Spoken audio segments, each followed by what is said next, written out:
Welcome to a new session of KCC tutorials. बच्चों, आज हम 8 इंग्लिश का 2.4 3 विजन फॉर इंडिया यानी कि भारत के लिए जो 3 सपने हैं एपीजे अब्दुल कलाम के, इनके बारे में पूरा लेसन है हमें। तो वीडियो स्टार्ट करने से पहले आपको एक रिक्वेस्ट है, अगर हमारे चैनल का आपको कुछ फायदा हो रहा हो, इस वीडियो का फायदा हो रहा हो, तो please like share and comment करते जाइए। और अगर आपने अब तक हमारे चैनल को सब्सक्राइब नहीं किया होगा तो प्लीज सब्सक्राइब भी कर दीजिए। So let's start. Doctor APJ Abdul Kalam, the father of India's integrated guided missile programme, states 3 visions for India based on the achievement and progress that he has witnessed in the history of nation and during his own career as a missile scientist। यानी कि एक पूरा वाक्य है, doctor APJ Abdul कलाम, जिनको हम integrated guided missile programme के father of India के थे, यानी कि राष्ट्रपिता, मगर कौन से बैनर में? तो मिसाइल के बैनर में, जो इंडिया का मिसाइल प्रोग्राम था। अग्नि बनाने से आपको मालूम होगा, Pokhran test, then Pokhran nuclear test मालूम है, वैसे ही अग्निबाण। तो इन सारे मिसाइलों के बारे में एपीजे अब्दुल कलाम, इनका योगदान बहुत महत्वपूर्ण है, इसीलिए उनको father of India for missile programme कहा जाता है। अब इन्होंने 3 विजन्स यानी कि 3 दृष्टियां रखी है। विजन यानी कि दृष्टि, फॉर इंडिया, भारत के लिए, on the achievement and progress that he witness, जो कि उन्होंने देखी है। भारत की अचीवमेंट यानी कि जितना सारा अचीव किया है भारत ने, कमाया है, एंड प्रोग्रेस, प्रोग्रेस यानी कि विकास किया है, in the history of nation, देश के इतिहास में, and during his own career, और उनके करियर के दौरान, एज अ मिसाइल साइंटिस्ट। वो कौन थे? तो मिसाइल वैज्ञानिक थे। यानी कि इस पूरे कालखंड में जितना सारा उन्होंने देखा, उसके बुनियाद पर उन्होंने एक 3 दृष्टियां, 3 सपने देखे हैं भारत के में। वो सपने हैं फ्रीडम, पहला है फ्रीडम यानी कि स्वतंत्रता, दूसरा है डेवलपमेंट, विकास, विकसित होना, और तीसरा स्टैंडिंग बाय यानी कि खड़ा उतरना। यानी कि अब खड़ा रहना, खड़ा उतरना यानी कि यहाँ पर पैरों के ऊपर नहीं खड़ा रहना, तो कैपेबल बनना, बराबर। तो किसी चीज के लिए हम कैपेबल बनना, जैसे कि अब इंडिया न्यूक्लियर अटैक के लिए कैपेबल है, इंडिया सेल्फ मिसाइल बनाता है, यानी कि किसी दूसरे कंट्री से टेक्नोलॉजी लाने की जरूरत नहीं, इंडिया ने खुद की अपनी टेक्नोलॉजी विकसित की है। तो ये है स्टैंडिंग अप, खड़ा उतरना। The focus of his presentation is on developing India is it's full potential. उनका फोकस किस पे, लक्ष्य किस पे है? तो इंडिया को जो विकसित हो रहा है भारत, उसको अपने फुलेस्ट पोटेंशियल यानी कि जितनी सारी उसमें शक्ति है, उस सारी शक्ति यूज करना, while standing up the rest of the world with fully validated self respect. अब स्टैंडिंग अप यानी कि खड़ा उतरना, रेस्ट ऑफ द वर्ल्ड, बचे हुए यानी कि जितने सारे अलग दूसरे देश है दुनिया में, विथ फुल्ली वैलिडेटेड यानी कि प्रूफ के साथ, सेल्फ रिस्पेक्ट यानी कि आत्मसम्मान। अब इस पूरे सेंटेंस का मतलब बताता हूं। भारत ने अपनी पूरी ताकत लगाकर और दूसरे देशों के साथ खड़ा रहना है, वो भी कैसे? फुल्ली वैलिडेटेड यानी कि प्रूफ के साथ। जैसे कि हमारे पास अच्छी तकनीक नहीं है मिसाइल की, हम बोलते और बोलेंगे सिर्फ आप हम पे न्यूक्लियर अटैक कर दो, हम भी करेंगे, तो क्या करेंगे? दूसरे जो देश है वो मजाक उड़ाएंगे हमारा, कि इसके पास ताकत ही नहीं है और ये क्या बात कर रहा है, बराबर। तो हमारे का है वैलिडेटेड, उसका प्रूफ होना चाहिए ऐसे। For the achievement that have been obtain in the modern time, इस आधुनिक वक्त में जितने हमने अचीवमेंट किए हैं, जितना सारा सफलताएं प्राप्त की है, उनके मदद से हम दूसरे देशों के साथ खड़ा रहेंगे। आगे देख लो, if we are not free no one will respect us. अगर हम स्वतंत्र नहीं है तो हमारे दूसरा कोई भी हमारा सम्मान नहीं करेगा। अब ये स्वतंत्रता कैसी होनी चाहिए वो भी देख लो। अगर हम किसी के कंट्रोल में है, एग्जाम्पल के तौर पे देख लो, अगर आप 20-30 इयर्स के हो जाएंगे और जब आपका वक्त आएगा कि आप खुद पैसा कमाओ, मगर अगर आप घर वालों के पैसे पे जी रहे हो, बराबर, तो कोई रिस्पेक्ट करेगा क्या आपकी? क्या बोलेंगे? इसकी कमाने की उम्र है मगर इस कमाता नहीं, घर वालों के ऊपर जीता है। तो ऐसे ही देशों के बारे में भी होता है। एक क्या है, ये देश प्याज के लिए इस कंट्री पे निर्धारित है, टेक्नोलॉजी के लिए इस कंट्री पे निर्धारित है, अपनी आर्मी इसकी अच्छी नहीं है और दूसरे देश की आर्मी पर निर्भर है। तो कोई देश आपका सम्मान करेगा क्या? नहीं। आपको क्या होना चाहिए इसलिए? इंडिपेंडेंट, आत्मनिर्भर। I have 3 visions for India. मेरे पास 3 दृष्टियां है भारत के लिए। In 3000 years of our history, people from all over the world have came and invaded us. हमारा जो 3000 साल पुराना इतिहास है उसमें क्या है, दुनिया के बहुत सारे लोग आ गए यहाँ पे, इन्वेडेड अस, हमारे पे अटैक किया, हमले किए, कैप्चर्ड आवर लैंड, हमारी जमीनें हड़प ली, एंड कनकर आवर माइंड्स, और हमारे दिमाग भी उन्होंने जीत लिए। यानी कि दिमाग पर काबू किसका था? दूसरे आए हुए लोगों का। From Alexander onwards the Greeks, Alexander के बाद ग्रीक लोग, पोर्तुगीज लोग, ब्रिटिश इंग्रज लोग, फ्रेंच, डच, ये सारे लोगों ने हम पे अटैक किए थे, हमारी भूमि हड़प ली थी। All of them came and looted us, वो आ गए, हमें हमारी लूट मार करके चले गए। And took over what was hours, और जो सारा हमारा था उस पर अपना हक जताने लग गए। ब्रिटिश आए व्यापार के मार्ग से और पूरे भारत पे 150 साल तक राज किया, बराबर। At we have not done this to any other nation, मगर ऐसा कुछ भी हमने किसी दूसरे देश के ऊपर किया नहीं है। We have not conquer anyone, हमने किसी पर भी विजय नहीं प्राप्त किया। We have not grab their land, उनसे उनकी जमीन नहीं हड़प ली। देयर कल्चर, उनकी संस्कृति, एंड देयर हिस्ट्री, और उनका इतिहास। Not try to force our way of life on them, हमारे जीने का जो तरीका था उन पर हमने लादा नहीं। वाई? क्यों?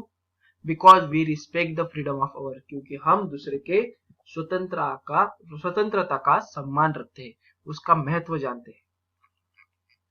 That is why my first vision for India, जो मेरी पहली दृष्टि है, पहला सपना है इंडिया के लिए, वो है फ्रीडम, स्वतंत्रता। I believe that had it's first vision of freedom इन 1857, और मेरा विश्वास है जो मेरा पहला सपना था, मेरी पहली दृष्टि है फ्रीडम, वो कहां से शुरुआत हो गई? 1857 से। When we started the war of independence, जब हमने स्वतंत्रता संग्राम शुरू किया। If it is the freedom that we must protect, और जो हमारी स्वतंत्रता है उसका संरक्षण करना हमारे लिए बहुत ही जरूरी होता है। एंड नर्चर, और उसको बढ़ाना, एंड बिल्ड ऑन, नर्चर यानी कि पालन पोषण करना और उसको बढ़ाना, ये हमारी जिम्मेदारी है कि हमारी स्वतंत्रता बरकरार रह सके। If you are not free no one will respect us, अगर हम स्वतंत्र नहीं है तो कोई भी हमारा सम्मान नहीं करेगा। My second vision for India, मेरी दूसरा जो दृष्टिकोण है इंडिया के लिए वो है डेवलपमेंट। डेवलपमेंट यानी कि विकास। For 50 years we have been a developing country, पिछले 25 सालों से, 50 सालों से हम डेवलपिंग यानी कि विकसनशील देश में है। It is time to see ourselves as a developed nation, अब टाइम आ गया है कि हम विकसित देशों में हमारी गिनती हो जाए। We are among top 5 nations of the world in terms of gross domestic product, that is GDP. हम विश्व के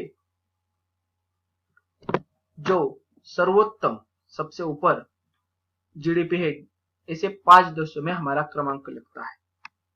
we have 10% growth rate in most areas, और बहुत सारे एरियाज यानी कि क्षेत्रों में हमारा जो विकास दर है, ग्रोथ रेट यानी कि विकास दर, वो कितना है, तो 10% से लगभग।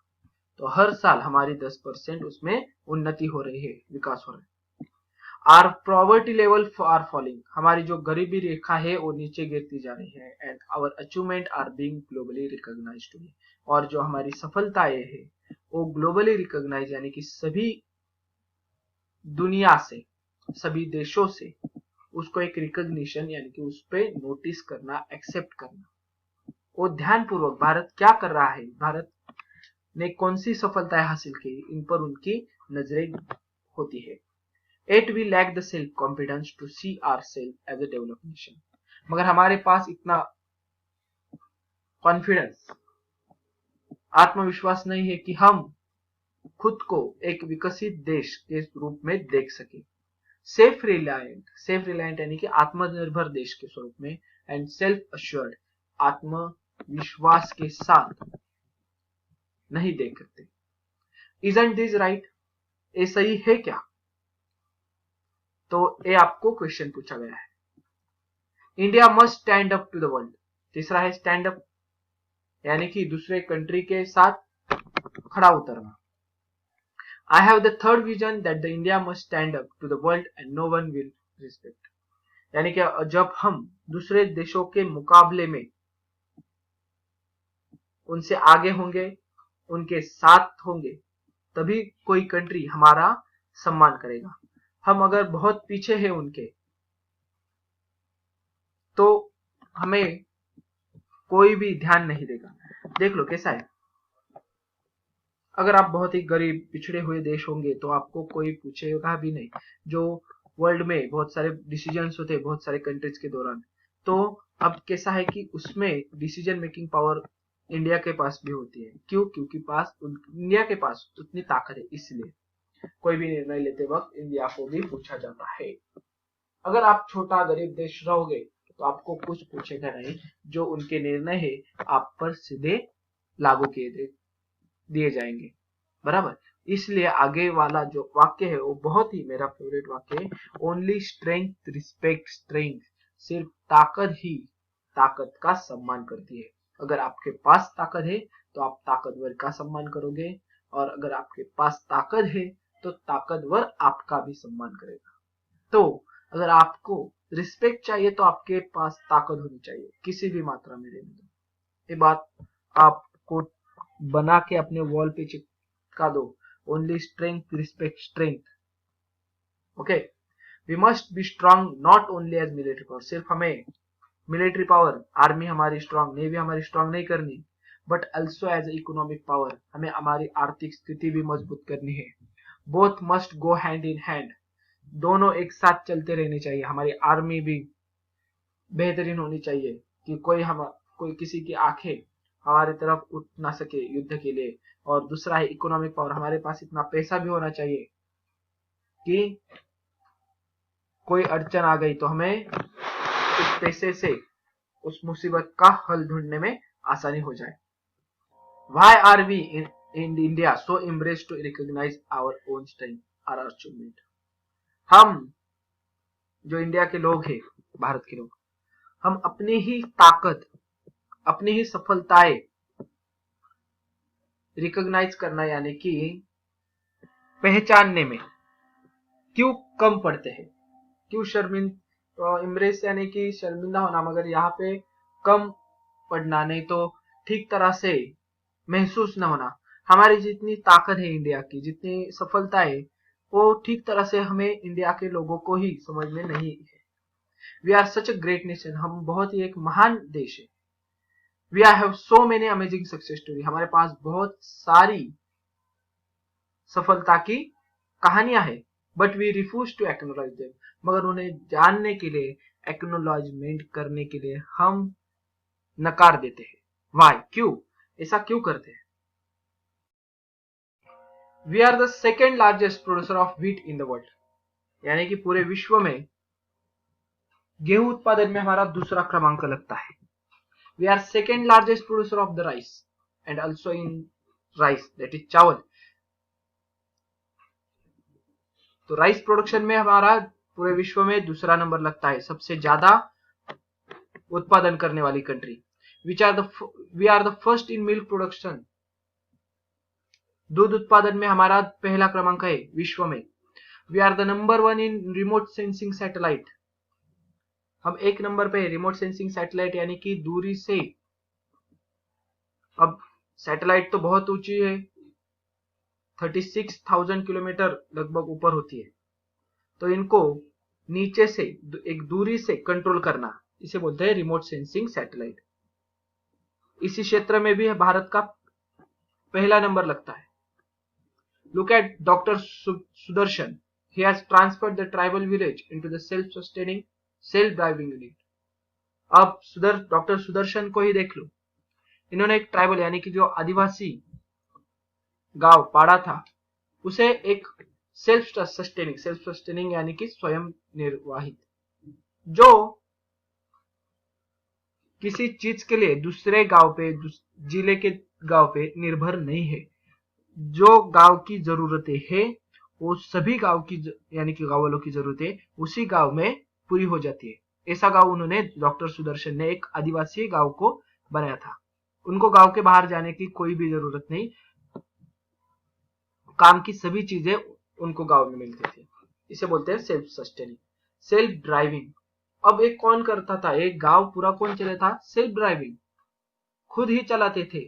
यानी कि इतने सारे जो व्यवसाय थे, जो कुछ चीजें उनको लगती थी, उनके लिए काम भी कौन करता था? गांव वाले ही.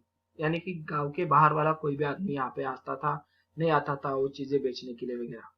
Unit, self driving unit. ऐसा स्वयं निर्भर, आत्मनिर्भर गांव में बदल किया था. यानी कि एक छोटा सा आदिवासी गांव था, उसको ट्रांसफॉर्म किसने किया? आत्मनिर्भर गांव में. There are millions of such achievement. ऐसे लाखों हमारे पास सफलता की स्टोरीज है. But our media is obsessed only with bad news and failure and disaster. मगर हमारी जो मीडिया है, सोशल मीडिया रहने दो, न्यूज चैनल से, वो क्या दिखाती है? वही बैड न्यूज, जो गलत चीजें हमारे भारत देश में हो रही है. क्राइम दिखाते हैं, रेप केसेस दिखाते हैं, कहीं पे चोरी दिखाती है, किसी ने किसी को मारा, क्या कितना गंदा राजनीति चल रहा है, ये सभी चीजें दिखाएंगे सारे लोग. फेल्यूर्स, हमारी भारत देश की कहाँ विफलताएं, कहाँ पे फेल्यूर हो गया, एंड डिजास्टर, और कौन सी आपदा आई है हमारे देश में, यही सब दिखाते हैं. कोई भी अच्छी चीज दिखाने का इनके पास नजरिया नहीं है. इसे डॉक्टर कलाम मीडिया के बारे में बोलते हैं. आगे देख लो. Do we not realise that self respect come with self reliance. और ये बात हमारे समझ में नहीं आती है क्या? सेल्फ रिस्पेक्ट, आत्मसम्मान कब आता है? जब हम सेल्फ रिलायंस यानी कि जब हम आत्मनिर्भर बन सकेंगे. आत्मनिर्भर बनेंगे तो भी आपको आत्मसम्मान मिलेगा, ऐसे कहते हैं. अगला पैराग्राफ बहुत ही इंपॉर्टेंट है, देख लो. आई was in Tel Aviv once and I was reading the Israeli newspaper. जब मैं तेल अवीव में था. तेल अवीव एक प्लेस है, बहुत ही पॉपुलर स्पेस, यानी कि जहाँ पे बहुत लोगों का लोक संख्या है, ऐसा एक सिटी है इसराइल की.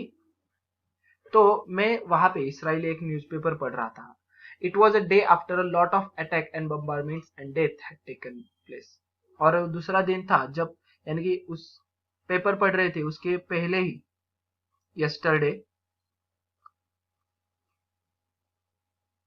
इसराइल में अटैक, हमला हुआ था. बम्बार्डमेंट्स यानी कि बहुत सारे बम गिराए दिए गए थे और उसमें बहुत सारी जानें भी गई थी. The Hamas has struck. Hamas यानी कि एक संगठन है वहां का, इसराइल का, जो कि इस्लामिक मूवमेंट है. तो हैज स्ट्रक, वो भी बाहर निकल आए थे प्रोटेस्ट के लिए. ऐसे हमले हो रहे थे इसलिए इसराइल के ऊपर.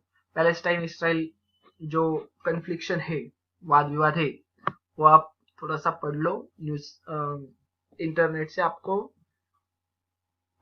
माहित होना, यानी कि उसकी जानकारी होना अच्छे होगी। But the front page of the newspaper had the picture of Jewish gentleman. मगर पहले ही पेज पे क्या था, किसका पिक्चर था? एक जू लोग का, जू इंसान का, who is in 5 years had transformed his desert land into the orchid farm and granary, जिसने सिर्फ 5 सालों में जो अपनी रेत की जमीन थी उसको ऑर्किड के फूलों के फार्म में और ग्रैनरी धान्यगार में, यानी कि बहुत सारे धान्य की खेती, गेहूं ऐसे कुछ धान्य लगाया होगा उसने, इसमें बदल दिया गया था। The gory details of killings, बम्बारमेंट्स, नहीं सॉरी, एक सेंटेंस रह गया। It was the inspiring picture that everyone woke up. यही इसी मोटिवेशनल प्रेरणात्मक पिक्चर के साथ, दृश्य के साथ हर एक इसराइली उठ रहा था। न्यूज़पेपर पढ़ने के बाद उसे अच्छी खबर दिखाई दे रही थी। The gory details of killing, bombardments and deaths were inside the newspaper. और जो खून खराबा हुआ था, जिसमें बहुत सारी जाने गई थी, हमले हुए थे, वो वाली न्यूज न्यूज़पेपर के अंदर वाली साइड में थी। बरीड अमंग अदर न्यूज, जिसे दूसरे न्यूज के साथ, दूसरी खबरों के साथ कहीं तो ज्यादा जिस पर ध्यान न जाए इसे लिखा हुआ था। Isn't it is possible in our country? ये हमारे देश में हो नहीं सकता क्या? तो देख लो, अब थोड़ा सा विचार कर लो, अगर यही केस हमारे भारत देश में हो जाती तो क्या करते? वो 12 पेज का पेपर रहेगा तो कम से कम 4 पेज तो सिर्फ इस बॉम्ब ब्लास्ट के बारे में ही लिख देते, बराबर। पहले पेज पे बड़ी लाइंस, आज यहाँ पे यानी कि पुणे में ये हमला हुआ, यहाँ पे एक बड़ा सा पिक्चर कितनी जाने गई है एक बोल्ड अक्षर में, उस फ्रंट पेज पे ही वो खून का पिक्चर वगैरह डाल देते हैं, यानी कि उसको मनोरंजक बना देते कि इस खबर को पढ़ेंगे और लोग, हमारी बिक्री बढ़ जाएगी, बराबर। तो ऐसा है। मगर वो इसराइल में क्या किया था, एक इंस्पायरिंग न्यूज दी थी हमले के दूसरे दिन। क्या ये हमारे इंडिया में हो नहीं सकता क्या? ये मीडिया ने थोड़ा सा विचार करने योग्य है। अगला सपना है उनका, I want to live in develop India. मुझे एक विकसित भारत में रहना है। विकसनशील भारत में नहीं, डेवलपिंग इंडिया में नहीं रहना है, विकसित पूरी तरह से डेवलप हुए भारत में रहना है, ये इनका सपना है। अनदर क्वेश्चन, दूसरा प्रश्न, why are we as a nation so obsessed with foreign thing? हम जो भारतीय लोग हैं वो उनके दिमाग में इन फॉरेन थिंग्स ने, यानी कि दूसरे देशों के चीजों ने बहुत दिमाग में घर बना रखा है। जैसे कि we want foreign TVs, we want foreign shirts, we want foreign technology. Why this obsession with everything imported? हमें फॉरेन की कंपनी का ही टीवी चाहिए, हमें फॉरेन की कंपनी का ही मोबाइल चाहिए, हमें फॉरेन की कंपनी, लुइस फिलिप्स ले लो, कुछ एलन सोली होगा, ऐसे बहुत सारे नाम, ब्रांड्स ज्यादा मेरे को मालूम नहीं है, ऐसे ही शर्ट्स लेने हैं। वो एक हमारा स्टेटस हो गया है, बराबर, कि अगर ये शर्ट आप पहनोगे, रोलेक्स की घड़ी नहीं तो कुछ किसी दूसरे कंट्री की कुछ घड़ी रहेगी, तो फॉरेन कंपनीज की, तो आपका जो स्टेटस है वो बड़ा समझा जाएगा। ऐसा हमारे लोगों के दिमाग में है। तो सिर्फ हमें फॉरेन टेक्नोलॉजी चाहिए, ये बातें सब इंपोर्ट करने की हमारे एक दिमाग में फिक्स कर दी गई है। Do we not realise that self respect come with self reliance? यह हमें कब समझ में आएगा कि आत्मसम्मान एक आत्मनिर्भरता के साथ ही आता है। जब हम आत्मनिर्भर हो जाएंगे, यानी कि किसी भी चीज के लिए भारत पे निर्भर रहने दो, कोई भी चीज चाहिए आपको भारत से लेना है। अब कोरोना का जो संकट है, तो देख लो हमारे इंडिया में क्या मूवमेंट चल रही है कि जो चाइना का माल है उसे बहिष्कृत करना है, बराबर, वो लाना नहीं है। तो एक कदम है सेल्फ रिलायंस की तरफ, आत्मनिर्भर बनो, बराबर। आई was in Hyderabad giving this lecture when a 14-year-old girl asked me for my autograph. एक बार मैं हैदराबाद में मेरा व्याख्यान दे रहा था, उस वक्त 14 ईयर्स 14 साल की एक छोटी सी लड़की मेरे पास आई गई मेरी स्वाक्षरी ऑटोग्राफ यानी कि सही मांगने के लिए। I ask her what her goal in life is, तो आपका सपना क्या है, ऐसा डॉक्टर एपीजे अब्दुल कलाम ने उस लड़की से पूछा। शी रिप्लाइड, उसने क्या उत्तर दिया होगा, I want to live in a develop India, मुझे विकसित भारत देश में रहना है। ये उस लड़की का सपना था। देख लो उसमें कितनी थिंकिंग पावर होगी। For her you and I will have to build this develop India you must proclaim. और उस छोटी सी लड़की के लिए, खुद अपने के लिए और मेरे लिए यानी कि एपीजे अब्दुल कलाम के लिए, इस डेवलपिंग कंट्री को, हमें डेवलप्ड कंट्री, विकसित देश में बदल करना है। यू मस्ट प्रोक्लेम यानी कि इसे डिक्लेयर कॉन्फिडेंटली यानी कि आत्मविश्वास पूर्वक मुझसे कहना होगा कि हाँ, मैं इस विकसनशील भारत देश को विकसित भारत पे बदल दूंगा, इसका विकास और ज्यादा करूंगा। तो ये था हमारा lesson 3 visions for the India by APJ Abdul Kalam. ये वीडियो आपको अच्छी लगी होगी तो please like, share and comment on this video. अगर आपने अब तक हमारे चैनल को सब्सक्राइब नहीं किया होगा तो please subscribe our channel. KCC online tuition का अगर आप हिस्सा बनना चाहते हो, हमारी ट्यूशन ज्वाइन करना चाहते हो, तो डिस्प्ले में दिए गए नंबर पे कॉल करके अधिक जानकारी ले सकते हो। Thank you for watching, good bye.